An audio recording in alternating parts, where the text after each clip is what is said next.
Second Amendment protects firearms in common use at the time and also said this, quote, for lawful purposes like self-defense. Gun violence in this country is an epidemic, and it's an international embarrassment. That there should be an assault weapons ban. I think it would have been up to the Ohio legislature. Our Second Amendment. It's a hell no to government trampling on our freedoms. Banned assault weapons and multiple magazines.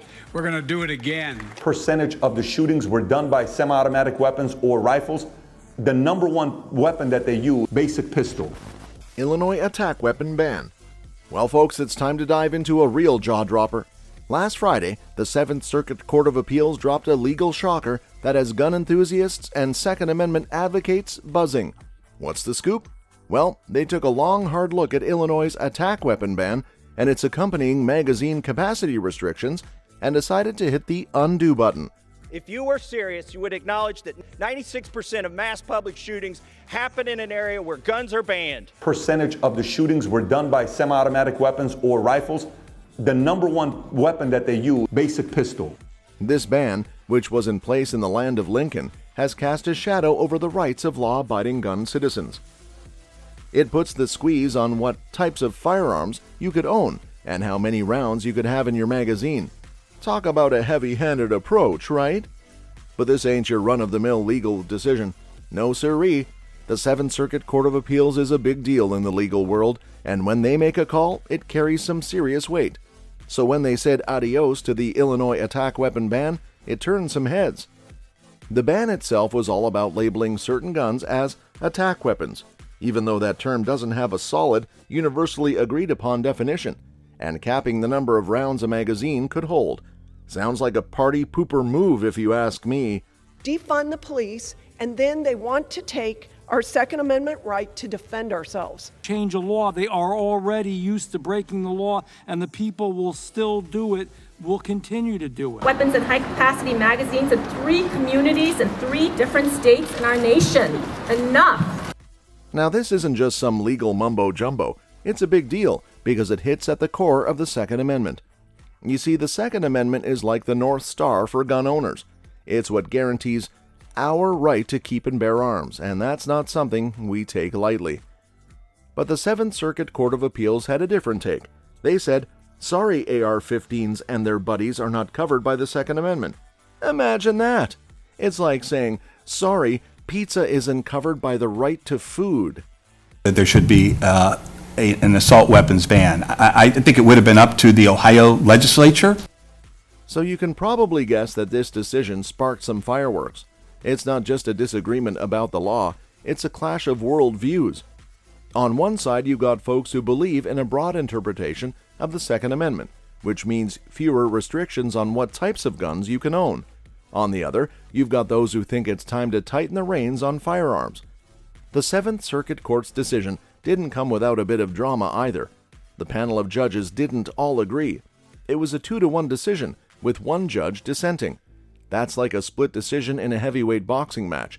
It means the legal battle is far from over. So, there you have it. A decision by the 7th Circuit Court of Appeals that's shaken up the gun rights debate. Whether you're pro-gun, anti-gun, or somewhere in between, this is one of those cases that'll be talked about for years to come. Grab your popcorn, because the legal showdown is just getting started. AR-15s deemed uncovered. Hold on to your hats, folks, because things just got a whole lot spicier in the world of gun rights. The 7th Circuit Court of Appeals recently dropped a shocker of a ruling, and it's got gun enthusiasts, constitutional scholars, and just about everyone in between talking. What's the hubbub all about? Well, it all centers around the AR-15, that sleek and popular semi-auto rifle that's becoming a symbol of American gun ownership. Now, most folks consider the AR-15 a quintessential civilian firearm.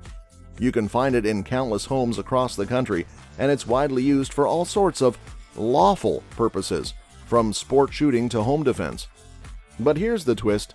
Banned assault weapons and multiple magazines. We're going to do it again. Americans have the fundamental right to keep and bear arms that shall not be infringed. The 7th Circuit Court of Appeals decided that the AR-15 isn't, I repeat, isn't covered by the Second Amendment. Say what? This decision throws a curveball right at the heart of the gun rights debate. The Second Amendment, for those who might need a refresher, is that hallowed part of the United States Constitution that's all about your right to bear arms. It's the North Star for gun owners, and it's been the basis for countless legal battles and discussions for centuries. Most folks have taken the Second Amendment to mean that your right to own firearms, including the AR-15, is pretty darn sacred. After all, it doesn't just talk about the right to bear muskets. It's all about the right to bear arms. That covers a pretty wide range of firearms, if you ask me. But the Seventh Circuit Court of Appeals had other ideas. They dropped a shocker by saying, hey, the AR-15 is not in the Second Amendment's good graces. It's like saying, sorry, your favorite pizza place isn't covered by the right to eat. Getting assault weapons, AR-15s, out of the hands of people who shouldn't have them. Our Second Amendment. It's a hell no to government trampling on our freedoms. Talk about a buzzkill. Now, let's be real. This decision didn't just make waves, it created a whole tsunami. People from all walks of life are up in arms, pun intended, about this. Some think it's a necessary step in gun control, while others see it as a direct hit on their cherished rights. And that's where things stand. The legal world is abuzz with talk about the AR-15 status under the Second Amendment. Some say this is a stark contrast to the prevailing view that the Second Amendment is the guardian of our right to own and bear arms, including these semi-auto beauties like the AR-15. So whether you're a gun enthusiast who believes in broad gun rights, or someone who's more in favor of gun control, this decision is a game changer. It's a reminder that the Second Amendment is still a hotly debated and evolving topic, and this latest ruling is just one chapter in a very long story. Conflicting rulings. Well, buckle up, because the legal world is giving us a real-life courtroom drama, and it's all about conflicting opinions. You know how sometimes your friends can't agree on where to grab dinner? Multiply that disagreement by about 1,000, and you've got the current situation among the circuit courts in the U.S. The Second Amendment, from the day it was passed, limited the type of people who could own a gun and what type of weapon you could own. There should be an assault weapons ban. I think it would have been up to the Ohio legislature. The Seventh Circuit Court of Appeals, in all its wisdom, just dropped a shocker by ruling that AR-15s aren't protected under the Second Amendment. But guess what? The Ninth Circuit, located on the other side of the country, has already given a thumbs down to California's attack weapon ban. Can you say legal ping pong? Now, if you're scratching your head wondering why this is such a big deal, let me break it down. We've got different circuit courts saying completely opposite things about the same issue.